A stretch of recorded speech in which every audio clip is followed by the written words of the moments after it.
Good morning friends, welcome to Junoon exam. दोस्तों, आज का सेशन स्टार्ट करने से पहले मुझे आप लोगों से कुछ रिक्वेस्ट करनी है। रिक्वेस्ट ये करनी है कि हर किसी की ज़िंदगी में कुछ जब वो कुछ हासिल करना चाहता है तो उसको एक इनकरेजमेंट चाहिए होता है, एक उत्साह चाहिए होता है और वो उत्साह उसको परिवार वालों से मिलता है। 99% ये उत्साह उसको परिवार वालों से मिलता है। मेरे परिवार आप लोग हो, मुझे आप लोगों से उत्साह की ज़रूरत है और उस उत्साह को बढ़ाने के लिए आपसे एक छोटा-सा निवेदन है कि कृपया आप मेरे इस चैनल को लाइक और सब्सक्राइब करें, जिससे कि ये बहुत लोगों तक पहुंच सके और मुझे बहुत सारे फीडबैक मिल सके और मैं अपने वीडियो को दिन प्रतिदिन कुछ इम्प्रूव करता रहूं, जिससे कि मुझे एक अलग टाइप का इनकरेजमेंट मिलेगा, एक अलग टाइप का उत्साह मिलेगा और मुझे और एनर्जी मिलेगी इस वीडियो को और अच्छा बनाने के लिए और अच्छा काम करने के लिए। So request you to please you know give your important feedback. Please do like, share, and subscribe, and it will give me encouragement to bring something new for you.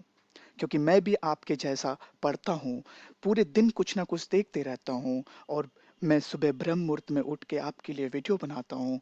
तो प्लीज़ आपसे बस एक रिक्वेस्ट है कि आप मेरे video को please like और सब्सक्राइब करें और इम्पॉर्टेंट फीडबैक दें। चलते हैं अब आज के विचार के लिए। आज का विचार अति अनिवार्य और बहुत ही श्रेष्ठ विचार है, जिसका नाम है कर्मा। दोस्तों, हम जानते हैं कि कर्मा क्या होता है। लोग कहते हैं, जैसे श्री कृष्ण भगवान ने गीता में कहा है कि कर्म ही पूजा है। जब मैंने इस लाइन के बारे बारे में पढ़ा तो मुझे ये ज्ञात हुआ कि कर्म ही पूजा है। तो कर्म है क्या? क्या एक रिक्शा वाला जो दिन भर मेहनत करता है, क्या वो कर्म है? क्या हम उसे कर्म कहते हैं? मुझे बहुत सारी चीजों को देखने के बाद ये ज्ञात हुआ कि कर्म तीन तरह के होते हैं। यानी कि कर्म तीन स्तर के होते हैं। एक जो हम शारीरिक रूप से करते हैं, एक जो हम बोलते हैं और एक कर्म बुद्धि स्तर पे होती है। जो हम शारीरिक स्तर पे करते हैं, यानी कि आप किसी को मार रहे हैं, यानी कि आपने किसी को मारा किसी को बचाने के लिए और किसी ने किसी को मारा किसी से कुछ पैसे छीनने के लिए। ठीक है, इस कर्म का उतना इंपॉर्टेंट है ही नहीं। चलते हैं दूसरे कर्म पे, जो हम बोलते हैं। ये कर्म भी उतना इंपॉर्टेंट नहीं है। तीसरा जो कर्म का स्तर है वो है बुद्धि लेवल पे, बुद्धि के स्तर पे। वो सबसे इंपॉर्टेंट है, जो हम सोचते हैं। आप कैसा सोचते हैं, ये सबसे इंपॉर्टेंट चीज है। दोस्तों, जब हम जैसा सोचते हैं उसके हिसाब से हमारी वाणी निकलती है और वैसा ही हम काम करते हैं। जब ये तीनों सिंक हो जाता है तो एक एक आपको सफलता की वो चरम हासिल होगी, जहाँ पे ऐसा आपको प्रतीत होगा कि इस दुनिया में इससे इससे अलौकिक चीज़ नहीं है दुनिया में। क्योंकि बुद्धि स्तर पे आप जब सोचना स्टार्ट करते हैं और बुद्धि आपकी वाणी से मैच करती है और वाणी जब आपके कर्म से मैच करती है, यानी कि जब आप शारीरिक रूप से उसको इम्प्लीमेंट करते हैं, तो एक एक गजब टाइप का सफलता मिलता है हमारे जीवन में। दोस्तों, आई आई बिलीव आपको ये समझ आया होगा। चलते हैं अब पहले प्रश्न पे। पहला प्रश्न है आज का, who was named Times magazine 2021 athlete of the year? Simone Biles, Neeraj Chopra, Cristiano Ronaldo, Tiger Woods? इसका सही आंसर है साइमन बिल्स। ये साइमन जो हैं, ये वर्ल्ड के मोस्ट डेकोरेटेड जिमनास्ट जाने जाते हैं और ये अमेरिकन हैं। इनके पास टोटल 32 वर्ल्ड और ओलंपिक, मतलब पूरे इन्होंने जो इम्पोर्टेंट मेडल्स जीते हैं वो टोटल 32 है, वर्ल्ड एंड ओलंपिक मिला के। तो दोस्तों, मैं हर क्वेश्चन के बारे में कुछ इम्पोर्टेंट चीज़ बताता हूँ। जैसा कि आपको मैं हमेशा बोलता हूँ कि किसी भी चीज़ को आप जब लिखते हो तो वो चीज़ें आपको याद हो जाती है। इसीलिए जो भी मैं आपको बोलता हूँ उसको आप लिखो। लिखने से आपको याद होगा और इससे आपका दिन प्रतिदिन थोड़ा और अनुभव और जानकारी बढ़ती जाएगी। दूसरा क्वेश्चन है, which company has inked a pact with the state-run Solar Energy Corporation of India to supply 4,667 megawatt of green energy? इसका मतलब है कि ऐसा कौन सा कंपनी है जिसने एक एक इंक एक पैक्ट किया है state run solar energy corporation of India से सप्लाई करने के लिए 4667 मेगावाट, एमडब्ल्यू को मेगावाट बोलते हैं, ऑफ ग्रीन एनर्जी। तो ऑप्शन है GAIL, Reliance limited, NTPC, Adani green energy limited. तो इसका सही आंसर है अदानी ग्रीन एनर्जी लिमिटेड। ऐसे भी हम लोग जानते हैं कि सस्टेनेबल एनर्जी की बात हो रही है जिसका टारगेट 2030 है, जो हमारे प्रधानमंत्री honourable prime minister Narendra Modi ने इसका टारगेट रखा है 2030। तीसरा क्वेश्चन है international universe health coverage day observed on which day every year. International universal health coverage day हम किस दिन को मनाते हैं? इसका सही आंसर है 12 दिसंबर।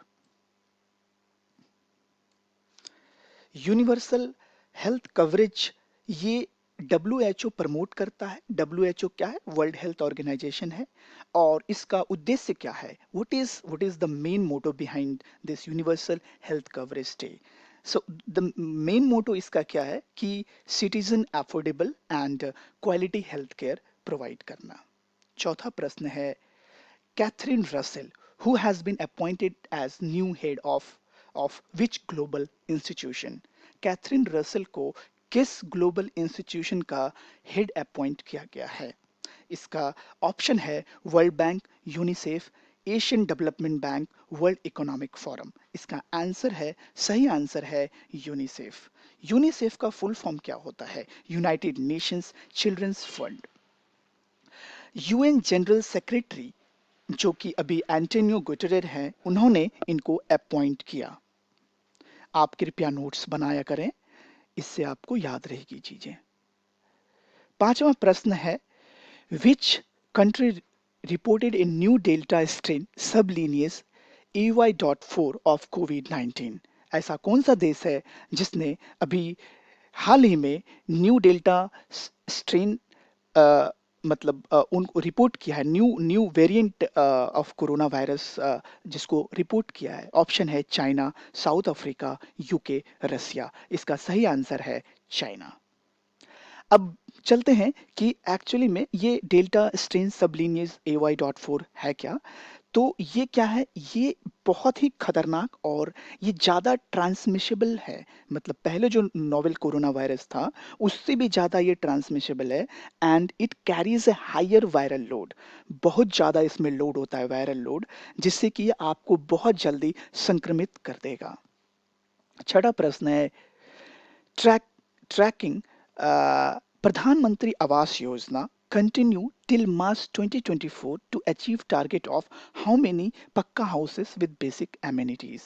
प्रधानमंत्री आवास योजना के जिसका टारगेट है 2024 तक में कितने पक्का हाउस बनाने का? इसका सही आंसर है 2.95 करोड़।